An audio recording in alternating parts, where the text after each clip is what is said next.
Hi friends, இந்த வீடியோவில் நம்ம பார்க்க போகிறது அசஸ்மெண்ட் ஃபார் லேர்னிங்கில் anecdotal ரெக்கார்ட். ஸோ ஃபர்ஸ்ட் வந்துட்டு சில்ட்ரன், அதாவது ஸ்டூடெண்ட்ஸை வந்துட்டு அப்சர்வ் பண்ணுறது. யார் அப்சர்வ் பண்ணுவாங்க அதிகமாக அப்படின்னும் போது டீச்சர். ஸோ டீச்சர் ஒரு சைல்டை இல்லைன்னா அந்த கிளாஸில் இருக்கிற ஸ்டூடெண்ட்ஸை அப்சர்வ் பண்ணி ரெக்கார்ட் பண்ணுறது தான் வந்துட்டு anecdotal ரெக்கார்ட் அப்படின்றது. It is defined as brief notes taken by teachers or observers after observing the children. So சில்ட்ரனை அப்சர்வ் பண்ணி அவங்கள பற்றின நோட்ஸ் எடுக்கிறது தான் வந்துட்டு anecdotal ரெக்கார்ட் அப்படின்றது. அந்த ப்ரீஃப் நோட்ஸில் என்னெல்லாம் இருக்கும்னா சில்ட்ரனோட பிஹேவியர், எல்லா விதமான பிஹேவியரும் வந்துட்டு நோட் பண்ணலாம். லைக் அவங்களுக்கு ஸ்டூடெண்ட்ஸ் அப்படின்னும் போது அவங்கள அப்சர்வ் பண்ணும்போது அவங்களோட நாலேஜ் வந்து சயின்ஸில், லிட்ரஸியில், மேக்ஸில், எமோஷனல் டெவலப்மெண்ட் எப்படி இருக்குது, ஃபிசிக்கல் டெவலப்மெண்ட் இருக்குது, அதில் ஏதாவது முக்கியமாக அப்சர்வ் பண்ணி நோட் பண்ணுற மாதிரி விஷயங்கள் இருக்கா அப்படின்றத அந்த டீச்சர் ஒரு அப்சர்வர் தான் அப்சர்வ் பண்ணி அதை நோட் பண்ணுவாங்க. அந்த நோட் பண்ணுற விஷயந்தான் வந்து anecdotal ரெக்கார்ட் அப்படின்றது. அதுக்கு ஒரு ஃபார்மேட் வந்து ஃபாலோ பண்ணுறாங்க. நான் அதை அடுத்து காமிக்கிறேன். அடுத்து what children do and say. So அப்போ அந்த குழந்தைங்க வந்துட்டு என்ன பண்ணுறாங்க, என்ன பேசுகிறாங்க, எப்படி பிஹேவ் பண்ணுறாங்க அப்படின்றது அந்த anecdotal ரெக்கார்ட் அப்படின்றதுல இருக்கும். இதை ரன்னிங் டிஸ்கிரிப்டிவ் நரேட்டிவ் ரெக்கார்ட்ஸ்னு சொல்லுவாங்க. அதே மாதிரி ஒரு ஸ்டூடெண்ட் அப்படின்னும் போது அவங்கள பற்றின என்எஃப் டீட்டெயில்ஸ், கம்ப்ளீட் டீட்டெயில்ஸு, கரெக்டான டிஸ்கிரிப்ஷன் வந்துட்டு அதில் இருக்கும். அப்போ தான் அடுத்து புதுசாக வர டீச்சர், ஃப்யூச்சரில் ஹேண்டில் பண்ணுற டீச்சருக்கு வந்துட்டு அந்த ஸ்டூடெண்ட் என்ன மாதிரியான பிஹேவியரோடு இருப்பாங்க அப்படின்றத வந்து தெரிஞ்சுக்க முடியும் அதை பார்க்கும்போதே. ஸோ ஒரு ரெக்கார்ட் எழுதுகிறோம், இப்போ ரிப்போர்ட் கார்ட்லேயே நம்ம எழுதுகிறோம். அந்த anecdotal ரெக்கார்டில் வந்து எப்படி இருக்கணும் அப்படின்னா ஜஸ்ட்டு டேர்ம்ஸ், சின்ன சின்ன டேர்ம்ஸாக இல்லாமல் ஒரு ஷார்ட் ப்ரீஃப் இருக்கணும். அதாவது ஒரு டிஸ்கிரிப்ஷன் வந்துட்டு கம்ப்ளீட்டாக ஒரு இன்சிடெண்ட்டை பார்த்து நம்ம அப்சர்வ் பண்ணி எழுதுகிறோன்னா அதை பற்றின கம்ப்ளீட் இன்ஃபர்மேஷன் ஷார்ட்டாகவும் இருக்கணும், டீட்டெயில்டாகவும் இருக்கணும். Like instead of child was creative child வந்து க்ரியேட்டிவான சைல்டு அப்படின்னு சொல்கிறதுக்கு பதிலாக ஸோ இந்த மாதிரி எழுதலாம். இப்போ வந்து அந்த ஸ்டூடெண்ட் வந்துட்டு ஒரு வீடு மாதிரி கட்டுறாங்க, இந்த பில்டிங் டவர் இருக்கும்ல. ஸோ அந்த மாதிரி கலர் க்யூப்ஸ் வச்சுட்டு ஏபி பேட்டர்ன், ஏபி அப்படின்னு சொல்லிட்டு பேட்டர்ன் வந்து அரேஞ்ச் பண்ணுறாங்க. எதுக்கப்புறம்னா ஒரு கார்டில் அந்த ஏ ஷேப்பையும் பி ஷேப் அந்த மாதிரி இல்லை வந்து வேறு ஷேப்ஸ் வந்து அந்த பில்டிங் பிளாக்ஸ் வச்சுட்டு பண்ணியிருக்கதை பார்த்தோன்னே இவங்களுக்கு ஒரு ஐடியா வருது. அந்த சைல்டு அதை வச்சு பண்ணுறாங்க. So the student build a tower from coloured cubes creating an AB pattern after looking at a card that showed a similar alternating pattern. இப்படி எழுதணும். Instead of the child was creative, just க்ரியேட்டிவாக இருக்காங்க அப்படின்னு சொன்னோன்னா எதை வச்சு அந்த teacher observe பண்ணி எழுதிருக்காங்கன்னு ஃப்யூச்சரில் பார்க்குறவங்களுக்கு அது தெரியாது. சரிங்களா?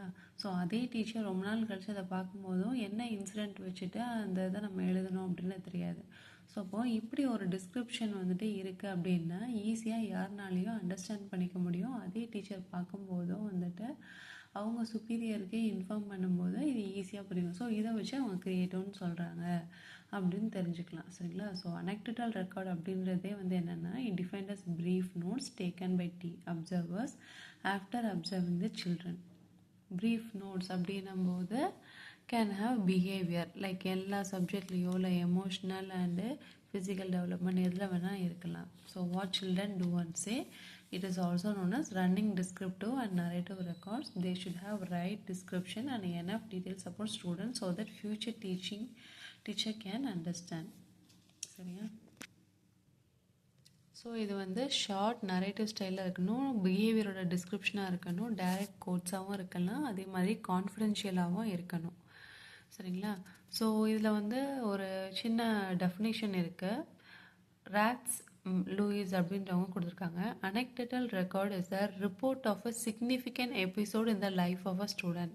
ஸோ ஸ்டூடெண்ட்டோட லைஃப்பில் நிறைய இன்சிடென்ட்ஸ் இருக்கும். ஸோ ஸ்கூலில் ஒருத்தவங்க அப்சர்வர் முன்னாடி வந்துட்டு ஒரு சில இன்சிடென்ட்ஸ் நடக்கும். அது ஒரு சின்ன எபிசோட் மாதிரி தான், ஒரு சின்ன பார்ட் தான். சரிங்களா? So anecdotal record is a report of a significant episode in the life of a student. ஒரு ஸ்டூடெண்ட்டோட லைஃப்பில் ஒரு குறிப்பிட்ட ஒரு எபிசோடு தான் வந்துட்டு பற்றின ரிப்போர்ட் தான் வந்து அந்த anecdotal ரெக்கார்டில் இருக்கும். இது வந்து டெஃபினேஷன் யார் சொன்னாங்கன்னா ராட்ஸ் லூயிஸ். ஸோ இது வந்துட்டு ஒரு இன்ஃபார்மல் டிவைஸ் தான். இப்படி தான் இருக்கணும், அப்படி தான் எழுதணும் அப்படின்னு கிடையாது. ஒரு ஷார்ட் ப்ரீஃப் டிஸ்கிரிப்ஷன் தான் இருக்க போகுது. So it is an informal device used by teacher to record behaviour of students observe by him time to time. So ஒரு நேரத்தில் மட்டும் அப்சர்வ் அப்படின்னு கிடையாது. எப்பப்பெல்லாம் வந்து அந்த டீச்சர் பிளான் பண்ணுறாங்களோ, ஒருத்தவங்களை அப்சர்வ் பண்ணி நோட் பண்ணணும் அப்படின்னும் போதோ, அப்போல்லாம் ஒரு சில இன்சிடென்ட்ஸை வந்துட்டு பாயிண்ட் அவுட் பண்ணுற மாதிரி இருக்குன்னா அதை வந்துட்டு அவங்க ரெக்கார்டில் ஏற்றுவாங்க. அதை வச்சு என்ன பண்ணலான்னா, ஸ்டூடெண்ட்ஸ் வந்துட்டு எல்லா ஏரியாஸ்லேயும் வந்துட்டு அவங்களோட டெவலப்மெண்ட் எப்படி இருக்குன்றத ஃபைன் பண்ணிக்கலாம். It is very helpful to give guidance to the ஸ்டூடெண்ட்ஸுக்கும் இதை வச்சுட்டு கைடன்ஸ் கொடுக்கலாம், சஜஷன்ஸ் கொடுக்கலாம் இம்ப்ரூவ் ஆகிறதுக்கு. சரிங்களா? So it's an informal device used by the teacher to record behaviour of students observe by him from time to time to assess the students' development in all areas, physical, social, cognitive and emotional. It is very helpful to give guidance to the student. அதுக்கப்புறம் features. So ஃபீச்சர்ஸ்னால் characteristics of the anecdotal record. So அந்த anecdotal ரெக்கார்டில் என்னென்னலாம் வந்துட்டு features இருக்குது, அதோட characteristics என்னென்ன அப்படின்னு பார்த்தோம்னா, டெய்லி ரொட்டீன் எல்லாத்தையுமே எழுத முடியாது. So no place for insignificant daily routines. Factual information மட்டும்தான், இம்பார்ட்டன்ட் ஈவெண்ட்ஸ் மட்டும்தான் ரெக்கார்ட் பண்ணுவோம். அந்த ரெக்கார்ட் பண்ணது only one incident at a time தான் வந்துட்டு அப்சர்வ் பண்ணி ரெக்கார்ட் பண்ண முடியும். அதுவும் வந்துட்டு 3x5 சைஸ் கார்டில் எழுதுவாங்க. சரிங்களா? So only one incident can be observed and recorded in a time. ஒரு நேரத்தில் நிறைய விஷயங்களை பார்த்து அப்சர்வ் பண்ணி ரெக்கார்ட் பண்ணி எழுதுறது கஷ்டம். ஸோ 3x5 சைஸ் கார்டு வந்துட்டு டீச்சர்ஸ்கிட்ட இருக்கும். So every teacher has separate கார்ட்ஸை, எல்லாருக்குமே வந்துட்டு செப்ரேட் கார்ட்ஸ் இருக்கும். அந்த என்ட்ரிஸ் ஆஃப் கார்ட்ஸ் வந்துட்டு குரோனாலஜிக்கல் ஆர்டரில் வந்து அரேஞ்ச் பண்ணியிருப்பாங்க. ஸ்டார்டிங்கில் ஒரு அகாடமிக் இயர் நடத்துகிறோன்னா ஒரு ஸ்டூடெண்ட் ஸ்டார்டிங்கில் இருந்து எப்படி வந்துட்டு டெவலப் ஆகிருக்காங்க, என்னென்ன மாதிரிலாம் நடந்திருக்கு, எப்படி அவங்க பிஹேவியர் ஷோ ஆகிருக்கு அப்படின்றத வரிசையாக அரேஞ்ச் பண்ணும்போது தான் தெரியும் அவங்க வந்துட்டு டெவலப்மெண்ட் நல்லா இருக்கா, அதே ஸ்டாக்னண்ட்டாக இருக்காங்களா, இல்லை டவுன் ஆகிறாங்களா அப்படின்றத அதை பார்த்து தெரிஞ்சுக்கலாம். ஸோ வேறு பிளேஸில் வந்துட்டு அவங்களோட பிஹேவியர் வந்து எக்ஸிபிட் ஆகிருக்கும். ஸோ அது எல்லாத்தையும் கலெக்ட் பண்ணி அந்த anecdotal ரெக்கார்டில் வந்துட்டு நோட் பண்ணியிருப்பாங்க. ஸோ அதுக்கப்புறம் வந்துட்டு டிஸ்கிரிப்ஷன் அபவுட் த இன்சிடெண்ட் வந்துட்டு செப்ரேட்டாக வச்சுக்கணும் டீச்சர்ஸ் வந்துட்டு. அதே மாதிரி கான்ஃபிடென்ஷியாலிட்டியும் ரொம்ப முக்கியம். ஸோ ஒவ்வொரு ஈவெண்ட்டை பற்றின நோட்டிங்ஸ் எல்லாத்தையும் வந்து குமுலேட்டிவ் கடைசியாக மொத்தமாக வந்துட்டு நோட் பண்ணி ஒரு சம்மரி ரெடி பண்ணுவாங்க. இது வந்து ஒரு ரிலையபிள் ஸ்ட்ராட்டஜி. அதாவது வந்துட்டு ஒரே மாதிரி இருக்கிற ஒரு இன்ஃபர்மேஷன் கலெக்ட் பண்ண ஒரு கம்ப்ளீட் ஸ்ட்ராட்டஜினே நம்ம சொல்லவே முடியாது. இதில் எல்லா இன்ஃபர்மேஷனும் ஒரு ஸ்டூடெண்ட்டை பற்றி கிடச்சிரும் அப்படின்னு சொல்லிட முடியாது. வேணால் வந்துட்டு டேட்டா கலெக்ஷனுக்கு மெத்தட் நிறைய யூஸ் பண்ணுவோன்னா, ஸோ அதுக்கு ஒரு சப்ளிமெண்ட்ரி மெத்தட், இது ஒரு ஹெல்ப்ஃபுல்லாக அடிஷ்னலாக ஒரு மெத்தட் அப்படின்னா இது எடுத்துக்கலாம். சரிங்களா? ஸோ இதுதான் features. So no place for insignificant daily routines. Factual information about the important events will be recorded. Only one incident at a time will be observed and recorded. Only one incident will be recorded in a 3x5 size card. Entries of events will be chronologically arranged in cards. Every teacher will maintain separate cards. Behaviors from various places will be collected and included in the anecdotal record. Description about an incident and teachers' comments or interpretations on it should be kept separately. This will be kept confidentially. Notings about events will be added cumulatively. Not considered as reliable strategy to collect information, only supplementary to other methods of data collection. அடுத்து maintaining anecdotal record. So teacher should decide which students to observe, when to observe, how to record. So இந்த 3 விஷயங்களை teachers தான் decide பண்ணணும். எந்த students எல்லாம் observe பண்ணணும், எப்போ observe பண்ணணும், எப்படி வந்துட்டு ரெக்கார்ட் கீப் பண்ணணும், ரெக்கார்டை எழுதணும் அப்படின்றத வந்துட்டு டீச்சர்ஸ் தான் டிசைட் பண்ணுவாங்க. Which students, when to observe, how to record. அதுக்கப்புறம் சம் டீச்சர்ஸ் வந்துட்டு தென்னந்தர் அப்பப்போ பார்க்குற இன்சிடெண்ட்டை ரெக்கார்ட் பண்ணுவாங்க. சம் டீச்சர்ஸ் வந்து ஒரு பர்டிகுலர் டைமை ஃபிக்ஸ் பண்ணிட்டு அதே டைமில் வந்துட்டு அப்சர்வ் பண்ணி நோட் பண்ணுவாங்க. ஸோ சம் ரெக்கார்ட் தென்னந்தர், சம் ஃபிக்ஸு செப்ரேட் டைமிங்ஸ் அப்படின்றது தான். அதுக்கப்புறமேட்டு ஒரு ப்ராப்ளமேட்டிக் ஸ்டூடெண்ட் அப்படின்னு ஒருத்தவங்க தெரிகிறாங்கன்னா, ஸோ அவங்கள மட்டும் அப்சர்வ் பண்ணுறது இல்லாமல் மொத்தமாக எல்லா ஸ்டூடெண்ட்ஸையும் பார்த்து அப்சர்வ் பண்ணும்போது ஈஸியாக இருக்கும். சரிங்களா? ஸோ ஒரு பர்டிகுலர் ஸ்டூடெண்ட்டை மட்டும் அப்சர்வ் பண்ணிக்கிட்டே இருக்கோம் அப்படின்னும்போது மற்ற ஸ்டூடெண்ட்ஸில் யாராவது ஒருத்தவங்க டிவேட் ஆகிறாங்க மாறுறாங்கன்னும் போது அதை நோட் பண்ணாமல் விட்டுறலாம். ஸோ அப்படின்னும்போது ப்ராப்ளமேட்டிக் ஸ்டூடெண்ட்ஸை வந்துட்டு மட்டும் அப்சர்வ் பண்ணாமல் எல்லா ஸ்டூடெண்ட்ஸை பற்றின ரெக்கார்டிங் வந்துட்டு மெயின்டைன் பண்ணிட்டே இருக்காங்கன்னா அது பெட்டராக இருக்கும். அதே மாதிரி டீச்சர்ஸ் வந்து அப்சர்வ் பண்ணிவிட்டு ரொம்ப நேரம் கழித்து ரொம்ப டைம் எடுத்துகிட்டு அதுக்கப்புறம் ரெக்கார்ட் எழுதுகிறாங்க அப்படின்னும்போது வந்துட்டு ஒரு சில டீட்டெயில்ஸை மிஸ் பண்ணலாம். இல்லை ஒரு சில அப்சர்வேஷன்ஸ் வந்து கொஞ்சம் மாற்றி எழுதிடலாம். அடிஷ்னலாக ஏதாவது ஒரு இதை எழுதிடலாம்.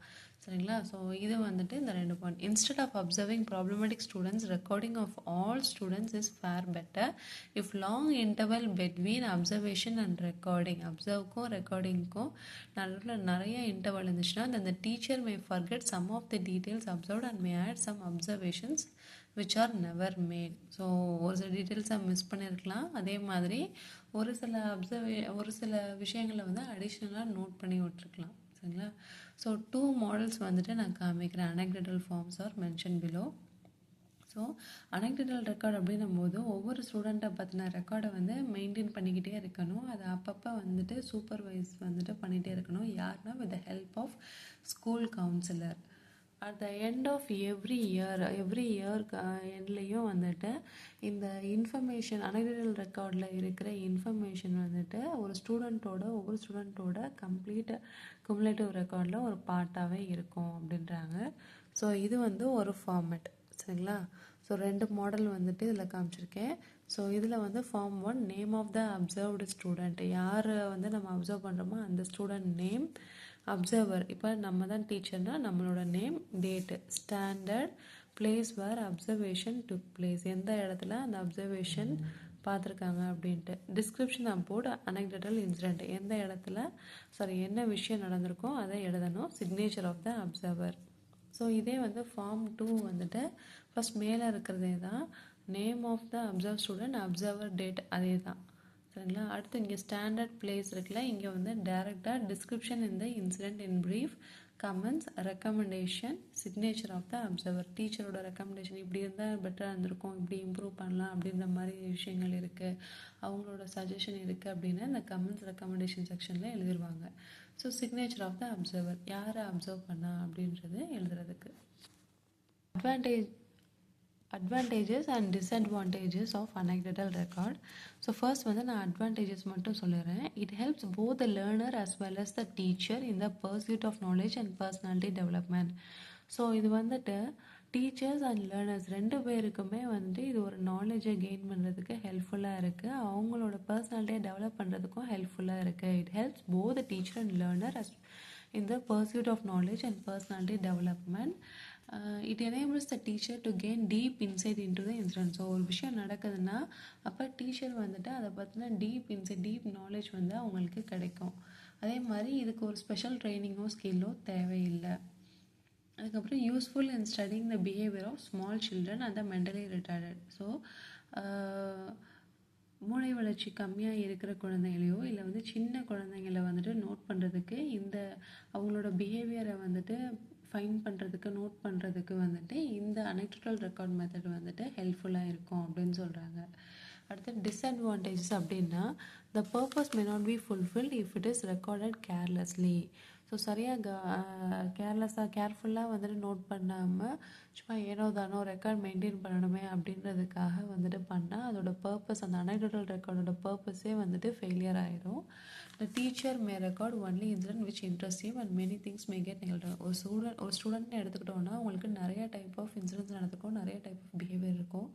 ஒரு டீச்சர் அவங்களுக்கு எது ரொம்ப இன்ட்ரெஸ்ட்டாக இருக்கோ அதை தான் மெயினாக நோட் பண்ணுவாங்க. அப்படின்னும் போது நிறைய விஷயங்கள், முக்கியமான விஷயங்கள் நெக்லெக்ட் ஆகிடலாம், கேன்சல் ஆகிடலாம். So memory of the teacher influence the quality of record keeping. So observe பண்ணிக்கிட்டு இருக்கும்போதே உடனே எழுதுவாங்கன்னு சொல்ல முடியாது. ஸோ அவங்களோட டைம் பொறுத்து தான். அப்படின்னும் போது ஒரு டீச்சரோட மெமரி தான் ரொம்ப முக்கியம். ஸோ அதில் மறந்து ஒரு சில விஷயங்களை விடலாம். ஸோ எவ்வளோக்கு எவ்வளோ அவங்க ஞாபகம் வச்சு எழுதுகிறாங்களோ அதை பொறுத்து தான் அந்த ரெக்கார்ட் கீப்பிங்கோட குவாலிட்டி இருக்கும். Any exaggerated description may lead to misunderstood. So ரொம்ப அதிகபட்சமாக ரொம்ப எக்ஸாஜரேட் பண்ணி ஒரு சின்ன தப்பு பண்ணியிருந்தாலும் ஒரு பெரிய விஷயமா வந்துட்டு அதை நோட் பண்ணி எழுதியிருந்தாங்கன்னா ஃப்யூச்சரில் பார்க்கும்போது அதை பார்த்து தப்பாக நினச்சிக்கலாம் அந்த ஸ்டூடெண்ட்டை பற்றி. சரிங்களா? ஸோ இதுதான் அட்வான்டேஜஸ் அண்ட் டிஸ்அட்வான்டேஜஸ். ஸோ உங்களுக்கு புரிஞ்சிருக்கும்னு நினைக்கிறேன். நிறைய பேர் வீடியோ வேறு வேறு டாபிக்ஸ்லாம் கேட்டிருந்தீங்க. CRP, child rights and protection அது இதுன்னு சொல்லிட்டு கேட்டிருந்தீங்க. நானும் ஒரு ஸ்டூடெண்ட் தான் ஃப்ரெண்ட்ஸ்.